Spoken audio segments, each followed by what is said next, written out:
हाय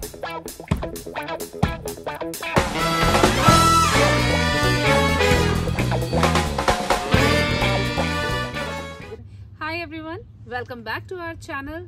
आज है सैटरडे और आज पूरे परिवार के साथ में नाश्ता वाश्ता करके हम सब बैठे हैं बैकयार्ड में, क्योंकि आज का दिन हम लोग रिजर्व रखते हैं कुछ ऐसे काम करने के लिए जो वीकडेज में पेंडिंग रहते हैं। गर्मी शुरू होते ही जो सबसे बड़ा काम होता है वो होता है बैकयार्ड का।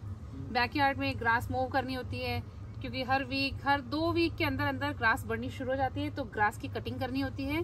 कुछ जो एजेस होते हैं उनको ट्रिम करना होता है। तो ऐसे बहुत सारे काम होते हैं बैकयार्ड के जो हम लोग केवल और केवल वीकेंड्स पर ही करते हैं।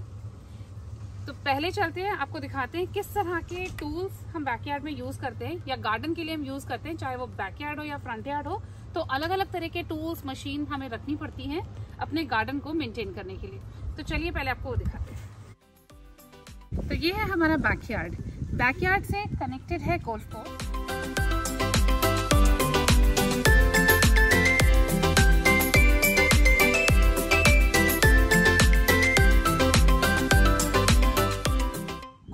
और हमारे बैकयार्ड के बीच में है ये फेंसिंग।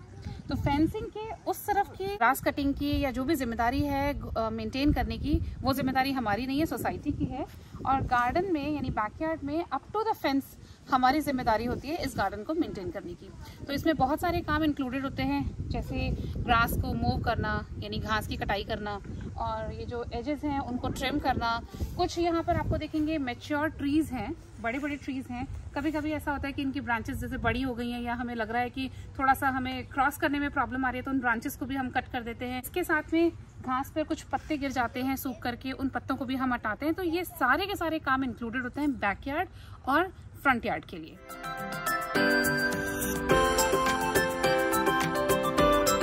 ये है बेसिक टूल्स, ये बहुत ही बेसिक इनिशियल टूल्स हैं जो गार्डनिंग में यहाँ पर हम काम में लेते हैं।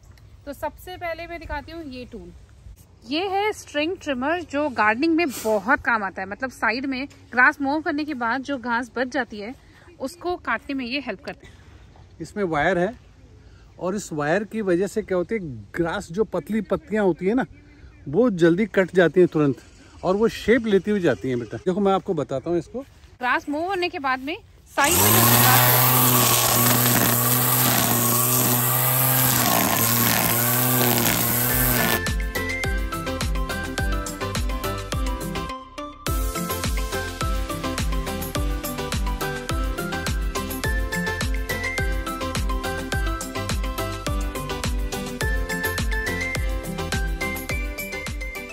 एक होती है ये कैंची, ये भी बहुत ज़रूरी है। ये इसलिए ज़रूरी होती है, ऐसे जो पेड़ों की पतली पतली ब्रांचेस होती हैं, चलते हुए ना जैसे सर पे टकराती हैं, ठीक है। तो इतनी इस तरह की जो ब्रांचेस हो जाएंगी, इनके लिए क्या करोगे? इनको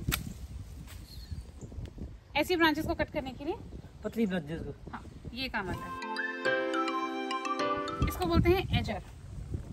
ये इलेक्ट्रिक एजर है। इसका काम ये होता है, उस कैंची से तो आप क्या करते हो, केवल ब्रांचेस को कट करते हो, लेकिन अगर इसको शेप देनी है, शेप देने के लिए जो काम हाँ, जो हेजेस होते हैं इनको ना इलेक्ट्रिकली, ये इलेक्ट्रिक है, इसको ऑन करके ऐसे ऐसे चलाते जाते हैं तो ये पूरी ना शेप में आ जाती है। तो ये होता है एजर।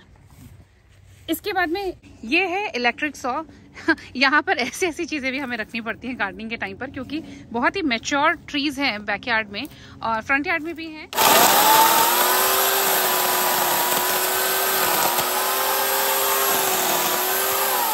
ये मोटी मोटी है, किससे काटी है? उसी से काटी है क्या? हाँ, ये चेन सॉ से कटा है, ये चेन सॉ से काटा है। तो ये क्रिसमस ट्री था, ये पूरे इसकी जो ब्रांचेस थी वो नीचे तक थी और ये एरिया पूरा कवर कर रही थी। तो हमें वो लगा कि सही नहीं है, क्योंकि कुछ जानवर भी इसमें छुप सकता है, मोटे मोटे चूहे या ऐसा कुछ चीज़ छुप सकती है। तो हमने सोचा कि इसको काट देते हैं। तो हमने वो ब्रांचेस को कट किया, इतनी जगह बनाई है कि एटलीस्ट हम इसके अंदर जा सके, ठीक है। तो ये तो हुआ कौन कौन से टूल्स यूज़ में लेते हैं पेड़ों को काटने के लिए और ग्रास की कटिंग के लिए और इनको शेप में लाने के लिए। ये जब हो जाता है, कटिंग वटिंग सब हो जाती है, उसके बाद में यूज़ आती है रेक। रेक ये रेक इसलिए यूज़ में आती है, ये प्लास्टिक वाली है। 2 तरह की रेक है, एक प्लास्टिक है और एक और रखी पड़ी, वो लेकर क्या ना। तो 2 तरह की है, एक मेटल वाली भी होती है और ये प्लास्टिक वाली रेक भी होती है। प्लास्टिक वाली रेक तो क्या काम में लेते हैं, जैसे छोटे छोटे पत्ते हैं घास पे इकट्ठे हो गए, तो ये इस तरह से इसको रेक करते हैं। तो पत्ते पत्ते हटेंगे लेकिन घास नहीं डैमेज होगी, इसलिए ये यूज में आता है ना। और दूसरी रेक है ये मेटल वाली। अच्छा, इसका काम ये होता है मोटी मोटी हैवी ब्रांचेस को, हाँ अब ये हैवी ब्रांचेस को इकट्ठा करने, ये सब इकट्ठा। ये सब चीज सीख ली क्या तुम्हें? तो एक्सपीरियंस होगा ही नहीं, कभी देखा ही नहीं होगा कभी। एक्सपीरियंस बिल्कुल नहीं था, सही कह रहे हो। हमने तो खुद नहीं देखा, मैं तो यहाँ पर आ जाके देख रही हूँ। तो देखो पता है आपको, मैं बताऊँ एक बात, 2 साल पहले जब घर नहीं लिया था, उससे पहले ना रेंटल सोसाइटी में रहते थे। तो सोसाइटी की जिम्मेदारी होती थी, सोसाइटी वाले आते थे, जो भी उनका स्केड्यूल था उस हिसाब से आते थे और आकर के ग्रास कटिंग करना है, पेड़ों को काटना है, तो ये सारे काम उनकी जिम्मेदारी थी। लेकिन जब से घर लिया ना, तब से ये जिम्मेदारी अपनी। तो अब देखो ये ग्रास में भी ना क्या होता है, यहाँ की जो मिट्टी है, सॉइल है, पता नहीं क्या है, लेकिन वो कुछ ज्यादा ही ना वीड्स के लिए फर्टाइल है।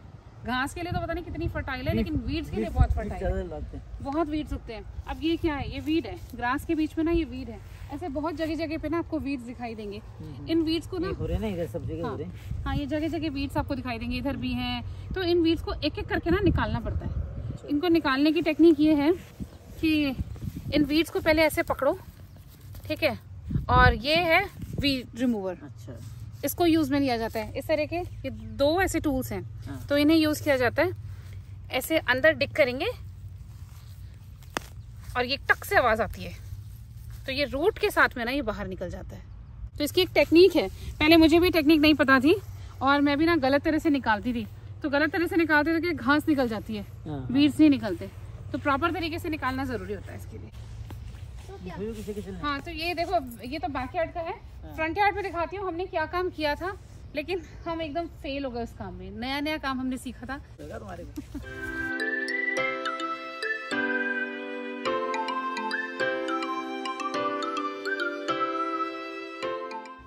तो हमने क्या किया था, 2 वीक पहले ना ये मल्च लगाई थी। तो मल्च ये होती है, ये 2-3 तरह की आती है। ये लकड़ी की भी मल्च आती है, स्टोन्स की भी मल्च आती है, लाल रंग की भी बिछी हुई है कई जगह। हाँ, ये अलग अलग कलर्स में आती है, ब्लैक कलर में भी आती है, रेड कलर में भी आती है, ब्राउन कलर में भी आती है। तो अलग अलग कलर्स में भी आती है और अलग अलग तरह की भी आती है। ये लकड़ी की है, ये जो उसका पेड़ का बुरादा नहीं होता, उससे बनाई हुई है। ये रबर की भी आती है। अच्छा, रबर की भी आती है और स्टोन्स की भी आती है। और इसका पर्पस ये होता है कि मल्च लगाने से जो छोटे छोटे से वीड्स दिख रहे हैं ना आपको, ये नहीं उगते, ठीक है। और इसको सेव करने के लिए, मतलब आपके बिल्कुल ही वीड्स ना होगे, इसलिए क्या करते हैं, इसके नीचे एक शीट बिछाते हैं। तो यहाँ पर हमने ना, ये देखो आप, एक शीट बिछाई थी, ये है ना ब्लैक कलर की, ये शीट लेकर के आए थे, बहुत महंगी शीट आई थी। ये पूरे फ्रंट में ना वहां तक पूरी की पूरी शीट बिछाई थी और इस शीट के ऊपर ये मल्च डाला था। तो डाला हमने ये सोच के था कि ये लगाने के बाद में ना कोई वीड्स नहीं उगेंगे, और यही हमने पढ़ा था, यही हमें पता चला था कि ऐसे मल्च लगाते हैं।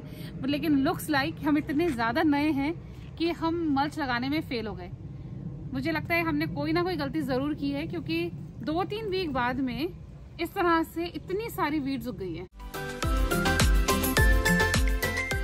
ये हमारा पहला अटेम्प्ट था मल्च लगाने का, जिसमें हम फेल हो गए हैं। आपको अगर आइडिया हो कि मल्च कैसे लगाते हैं तो हमें कमेंट करके जरूर बताना, हो सकता है हमारे लिए हेल्पफुल रहे, या हमने इसमें क्या गलती करी है, हमें समझ नहीं आया हमने इसमें गलती क्या करी है। शीट लगाई, शीट के ऊपर मल्च डाली, हमने सोचा वीड्स नहीं उगेंगे, लेकिन फिर भी बहुत सारे वीड्स उग गए हैं। और अब प्रॉब्लम ये है कि इन वीड्स को अगर निकालते हैं तो शीट कट जाएगी, और अगर नहीं निकालते हैं तो वीड्स अच्छे नहीं लग रहे हैं। तो यहाँ पर वीड्स निकालना हमारे लिए बहुत बड़ा एक चैलेंज हो गया है। अगर आपको पता हो तो प्लीज हमें कमेंट करके जरूर बताएं। क्या है? पता नहीं, इसके फ्रूट्स हैं, ये नीचे गिरता है और इसके पेड़ निकलने शुरू हो जाते हैं। नीचे इतने सारे दिख रहे हैं ना आपको, ये सब इसी के पेड़ निकलते हैं। इनको भी काटना पड़ता है टाइम टू टाइम, नहीं काटेंगे तो इस मैच्योर ट्री के बगल में ना एक दूसरा मैच्योर ट्री खड़ा हो जाएगा। तो तुम्हारी ग्रास भी इतनी बड़ी बड़ी हो रही है, हाँ, कटवाना पड़ेगा तुम्हारे को। क्या कटवाते हो अपने बुलाते हो किसी को कि खुद करते हो? देखो डिपेंड करता है, वैसे तो यहाँ पे ना सर्विसेज होती हैं, ठीक है, लैंडस्केप सर्विसेज वालों को बुला सकते हो आप, वो लोग ग्रास भी मूव करेंगे और जो भी उनसे आप करवाना चाहते हो, जैसे मल्चिंग का भी काम कर सकते हैं। तो बैकयार्ड फ्रंट यार्ड को मेंटेन करने के लिए रेगुलर सर्विसेज आप बुला सकते हो। अच्छा, मगर उसमें अब ये देख लो, आप 2 चीजें होती हैं, अब खुद का क्या लेते हैं, अलग अलग है, अलग अलग सर्विसेज, डिपेंड करता है आप क्या पैकेज ले रहे हो। कटिंग के अलग है, ग्रास मूविंग के अलग है। बट अब देखो, अपना घर आपने बनवाया, मतलब अपना घर लिया है, फिर गार्डन के लिए भी किसी को बुलाओ, तो मुझे लगता है अभी नया नया है, अभी हमें भी नया नया शौक लगा हुआ है, तो हम सोचते हैं कि गार्डन का काम खुद करें। एटलीस्ट हम एक बार पहले सीख लें कि कैसा है, फिर उसके बाद में अगर नहीं हुआ तो सीखो बागवानी सीखो तुम। वही ना, हम भी इसीलिए देख रहे हैं तरह तरह की तुम्हारी चीजें। हाँ। हमने भी यहीं पर आके देखी, हमने वहाँ पर तो नहीं देखी नहीं। हाँ, और दूसरा क्या होता है, आपको ना एक्सरसाइज के लिए टाइम मिल जाता है। हाँ। इस बहाने सब लोग साथ में बैठ जाते हैं, थोड़ी एक्सरसाइज हो जाती है, फिजिकल एक्सरसाइज कर लेते हैं, और आपको भी मजे आ रहे हैं। तुम लोगों को जरूरी है एक्सरसाइज करनी, क्योंकि वैसे तो आपको टाइम मिलता नहीं है। मम्मी इनडायरेक्टली कह रही है बैठे बैठे इतने मोटे हो चुके हो देख लो, तुमको एक्सरसाइज की जरूरत है। हमारी बेटी बहुत समझदार है, समझ जाती है इशारों में। वही तो इनडायरेक्टली यही कह रही है, बेटा थोड़े पतले हो जाओ लोगों काम में। नहीं, एक्चुअली यही रीजन है कि हम लोग सोचते हैं कि बाहर से किसी सर्विसेज को बुलाना बहुत आसान है, बुला सकते हैं, रेगुलरली काम करके चले जाएंगे और हम लोग उसके यूज्ड हो जाएंगे। बट हमें लगता है कि एक तो हमारा शौक पूरा हो जाए, थोड़ा सा नेचर से कनेक्ट कर लें, बच्चे भी कुछ सीखें, बच्चे ग्राउंड से जुड़े, नेचर से जुड़े, थोड़ा मिट्टी में खेलें, और हाथ पैर मजबूत बने, थोड़ी सी इम्यूनिटी उनकी इम्प्रूव हो, हमारी भी इम्यूनिटी इम्प्रूव हो, बच्चों की भी इम्प्रूव हो, और आप भी यहाँ पे आके मजे करो। तो अब आपको भी मजे आ रहे हैं ना डेली? तो यही देख रहे हैं तरह तरह के औजार, इतने सारे औजार रखे हैं गैरेज में, कितने सारे औजार हैं तुम्हारे। हमें तो कुछ समझ में नहीं आ रहा है, इतने बड़े बड़े क्या काम लेते हो। उनको देख के बड़े बड़े जो कटर हैं उनको देख के डर और लगता है, इतने बड़े बड़े। हमने भी ना पहले पूरी रिसर्च करी थी, पहले सीखा था कि कौन से टूल्स हमें चाहिए गार्डन के लिए, और क्या क्या पहले क्या चाहिए, फिर कहाँ से लेना है, और उनको फिर यूज कैसे करना है, वो सब कुछ सीखा है। लेकिन अभी भी हम बहुत नए हैं, बहुत कुछ सीखना भी बाकी है। शिकागो में शाम के 4 बज रहे हैं और बिल्कुल ऐसा नहीं लग रहा कि शाम हो रही है। जैसा कि दिख रहा है, ऐसा लग रहा है कि अभी तो आफ्टरनून चल रही है। यहाँ पर गर्मी के टाइम पर रात होने में, मतलब कभी कभी तो ऐसा होता है कि रात के 9 सवा 9 बजे तक, हाँ गर्मियों में यहाँ पे 9 सवा 9 बज जाते हैं सनसेट होने में। बिल्कुल, अपन देखते रहते हैं ना। हाँ, बहुत क्या नाम से उजाला ही उजाला रहता है 9 बजे तक। तो 9 बजे तक एकदम अभी इस वक्त ही ऐसा लग रहा है जैसे दोपहर का टाइम है। इंडिया में होते तो ये 12 बजे का टाइम है आसपास, मान लो, वो ऐसा उजाला ऐसा हो रहा है, जबकि 4 बज गए, 4 साढ़े 4 ऑलमोस्ट। कहीं नहीं लग रहा है कि ये इवनिंग का टाइम है।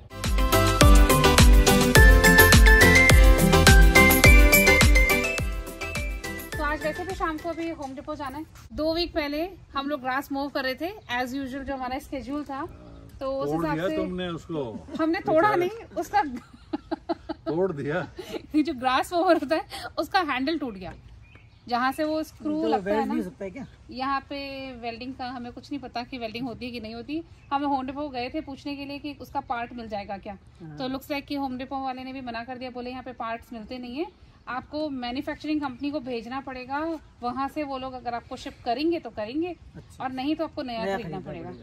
अब जब भेजेंगे मैन्युफैक्चरिंग कंपनी को, तब तक पता नहीं कितना टाइम लगेगा, ऐसे ग्रास को छोड़ नहीं सकते लंबा टाइम, तो इसलिए होम डिपो जाएंगे और वहां से मोवर लेकर के आना है। छोटे से छोटी चीज से लेके बड़े से बड़ी चीज सब कुछ होम डिपो में अवेलेबल है। तो घर से लानी पड़ती है, वहीं से लाने का मतलब हम मिल जाती है। तो होता है कि घर में अगर कुछ भी टूट फूट गया, अब हमें नहीं पता कहाँ देखें इसको, कहाँ ढूंढें। वॉलमार्ट जा सकते हैं, और भी अलग अलग स्टोर्स में हो सकता है मिलता हो, लेकिन होम डिपो वो जगह है, 1 स्टोर मतलब सिंगल स्टोर, जहाँ पर आपको घर का हर आइटम मिलेगा, कुछ भी छोटे से छोटी चीज से लेके बड़े से बड़े आइटम तक मिल जाता है। तो इसलिए आज चलते हैं होम डिपो, और होम डिपो में आपको पूरी सैर कराते हैं होम डिपो की, वहाँ पे क्या क्या मिलता है।